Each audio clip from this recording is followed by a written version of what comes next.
බෞද්ධයන් විසින් වන්දනාමාන කළ යුතු ස්ථාන 4ක් ගැන බුද්ධ දේශනාවේ දැක්වේ. ඉන් පළමුවැන්න ලුම්බිනියයි. ලෝම සනසන උතුම් දහමක් දෙසූ බුදුන් වහන්සේ සිදුහත් කුමරුන් ලෙස උපත ලැබූ තැන මෙතැනයි. අප මහා බෝසතාණන් වහන්සේ උපත ලද නිවැරදිම ස්ථානය මේ බව පුරා විද්‍යාත්මක ගවේෂණ වලින් සොයාගෙන ඇත.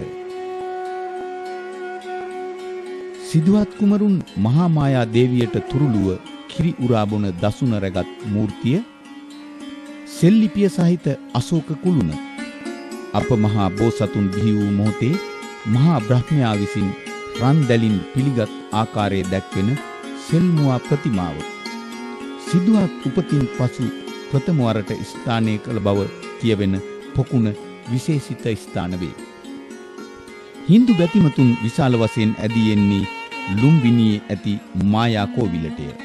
ඔවුහු එහිදී මහා මායා දේවියට පුද පූජා පවත්වති. යහපත් දරු උපතක් පතන නේපාල මව්වරුන් මහා මායා දේවියගේ ප්‍රතිමාවේ හඳුන් ගලගා පානය කරන්නේ මවටත් දරුවාටත් කරදරයක් නොවි දරු ප්‍රසූතියට අවස්ථාවක් ලැබෙන බවට ඇති අචල විශ්වාසයෙන්. මෙම පූජා විධි තුල දක්නට ඇත්තේද බෝසතුන් මෙලවට බිහි කළ උතුම් මාතාවට ගරු කිරීමයි. දඹදිව පසුකාලීනව නේපාලය, බුරුමය, බංගලාදේශය සහ පාකිස්තානයේ වශයෙන් රාජ්‍ය 4ක් බවට පත්විය. ලුම්බිනිය පිහිටා ඇත්තේ නේපාලයේය. සිදුහත් කුමරුන් උපත ලද ලුම්බිනි සල්ුයන දැක බලා ගන්නට ධර්මාශෝක නිරිඳුන් සිය රාජප්‍රාප්තියෙන් 20 වන වසරෙහි එහි පැමිණ ඇති බව ඉතිහාසයේ බවුන් වඩන තපසුන් තම සිත් සමාධියෙන් පුරවා ගැනීමට සුදුසු තැන් සොයා යන්නට පුරුදුව සිටියේ බුද්ධෝත්පාදයටත් පෙර සිටය. පුරා 6 වසරක් ශරීරයට අධික දුක් දෙමින් අප මහ බෝසතුන් දුෂ්කර ක්‍රියා කළ ස්ථානය පුංචි කඳු මුදුනක පිහිටි ගුහාවකි. දුංගේශ්වරී නම් දේවිය වාසය කළ ගුහාව හැටියට පූජාවට පාත්‍රව තිබූ මෙය බුදුබව ලැබීමට පෙර යන අරුතෙන් ප්‍රාග් බෝධිය නම් විය. මෙම ගුහාව මුල් කොටගෙන ටිබෙට් ලාමාවරුන් පන්සලක් ඉදි කිරීම නිසා ගුහාවේ මුල් ස්වරූපය වෙනස් වුවද එහි සිදුහත් තවුසා දුෂ්කර ක්‍රියා කරන අයුරු දැක්වෙන පිළිම වහන්සේ නමක් දැකිය හැකිය. මිහි සුළු මොහොතක් භාවනා සුවයෙන් රැඳී සිටියේදී සිතට දැනෙන නිරාමිෂ ප්‍රීතිය අපට කියාපාන්නේ එදා අප මහ බෝසතුන්ට සත්‍ය අවබෝධයේ මුල් පියවර තබන්නට මේ පින්බිම කෙතරම් නම් ලෞතුරා බුද්ධත්වයට පත්වීම සඳහා සිද්ධාර්ථ තවුස්තෙමේ වැඩ සිටියේ වජ්‍රාසනයේය. මෙම වජ්‍රාසනය පූජනීය වස්තුවක් ලෙස සලකා එහි වටා ඉදිකළ වජ්‍රාසන විහාරය බුද්ධගයා මහා විහාරයයි. වීරදේව නම් වූ භික්ෂුන් වහන්සේ මුලින්ම මෙම විහාරය ගොඩනැංවූ බව පැවසෙන අතර හින්දු බ්‍රාහ්මණයෙකු විසින් එය තරමක් දුරට විශාල කොට සාදවා ඇත. අඩි 170ක් උසට මෙම විහාරය ගොඩනංවා රන් පිළිම තැන්පත් කරන්නට කටයුතු කර ඇත්තේ ධර්මාශෝක මහරජතුමා විසිනි. වරින් වර නටමුන් වෙමින්ද විනාශ වෙමින්ද නැවත ශක්තිමත්ව ගොඩනැගෙමින්ද තිබූ බුද්ධගයා මහා විහාරයේ වඩා හිඳුවා ඇති පිළිම වහන්සේ පිළිබඳ පුවතද අසිරිමත් බවක් උසුලයි. අංග සම්පූර්ණ ජීවමාන බුදුරුවක් නිර්මාණය කිරීමට කිසිවෙකු ඉදිරිපත් නොවූ තැන බ්‍රාහ්මණ වේශයෙන් මෛත්‍රී බෝසතුන් මෙහි තැන්පත් කර ඇති බුදු පිළිමය නිර්මාණය කර ඇති බව පැවසේ. දඹදිව වෙහෙර විහාර සතුරු උවදුර වලට පත් වූ අවස්ථා ගණන විශාලය. නමුත් බුද්ධ ගයාවේ පිළිම වහන්සේට කිසිදු හානියක් කිරීමට මේ කිසිවෙකුට හැකි වී නැත. සුගත තථාගත සදහම් ගඟුලින් නිවි සැනසෙන ලොව පුරා බුදුනුවන් මේ පිළිම වහන්සේ අභියස සුළු මොහොතක් බවුන් වඩා ලබන නිරාමශ වූ සැනසුම බුද්ධගයා විහාරයට පාප තැබූ දිනක ඔබටද දැනෙනු ඇත. සරණං ගච්ඡාමි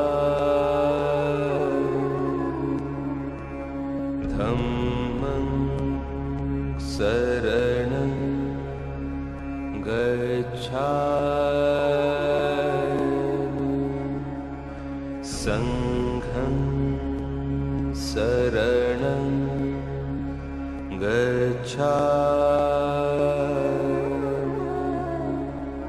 बुद्धं शरणं गच्छामि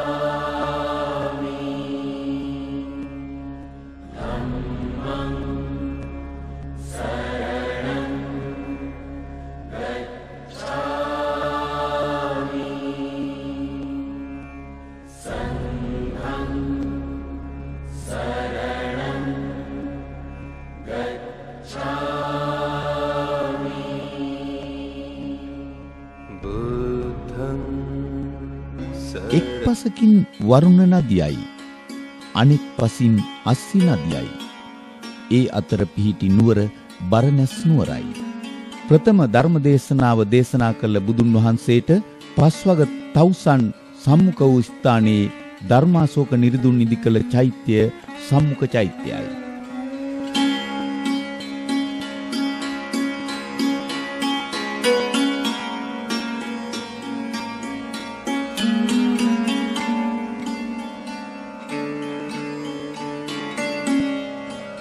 වමාමෑණී මහා කාරුණික බුදු පියාණන් වහන්සේ පුරා 45 වසරක් රාජරාජ මහා මාත්‍යාදීන්ගේ සිට දුගී දුප්පත් කුලහීන කසල සෝදකයා දක්වා මිනිසුන්ට පතල මහා කරුණාවෙන් ශ්‍රී සම්බුද්ධ ධර්මයේ දේශනා කළසේක. අනිත්‍ය දුක්ඛ අනාත්ම යන ත්‍රිලක්ෂණය ප්‍රායෝගිකව දැකිය හැක්කේ මල් තුලිනි. පිරිනිවන් පානු පිණිස බුදුරජාණන් වහන්සේ මල්ල රජදරුවන්ගේ සල්ුයනට වැඩම කළේ ඒ නිසාය. උපවත්තන නම් වූ එම සල්වනයට උන්වහන්සේ වැඩම කළේ කුකුත්තා නදිය තරණය කරමිනි. උන්වහන්සේ අවසන් වරට කුකුත්තා නදියෙන් පැන් පහසු වූසේක. මහණෙනි, දැන් වනාහි තොපට ආමන්ත්‍රණය කරමි. සියලු සංස්කාරයෝ නැසෙන සුළුය. එහින් අප්‍රමාදව වාසය කරව්. ඒ බුදුරදුන්ගේ අවසන් අවවාදයයි. ආලාර කාලාම බමුණාගේ ශිෂ්‍ය පුකුස විසින් බුදුරජාණන් වහන්සේට පූජා කරන ලද සලු දෙකෙන් එකක් පෙරවා අනික සැතපීමට එලා දුන් මොහොතේ ශ්‍රී බුද්ධ ශරීරයෙන් ෂඩ් රශ්මි විහිදුණුසේක.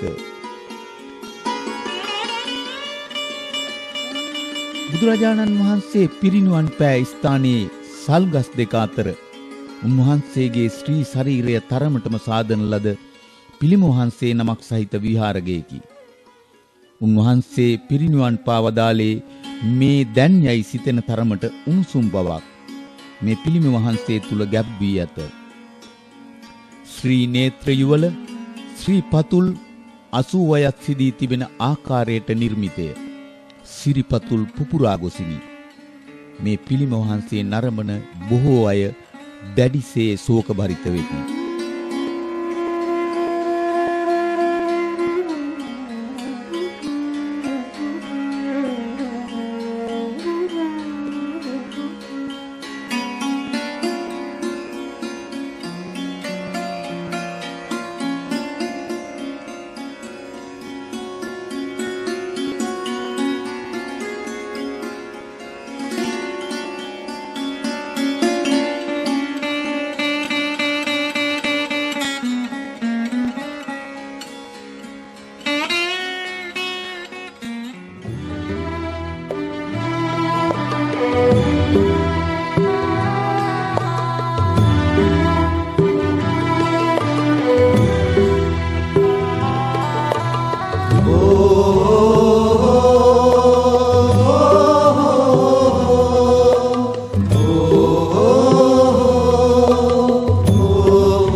අපිත් දකින්නැති බණත් අහන්නැති ඒ කාලේ නිවන් දකින්නට පිං මදි වෙන්නැති ඒකයි තවමත් සංසාරේ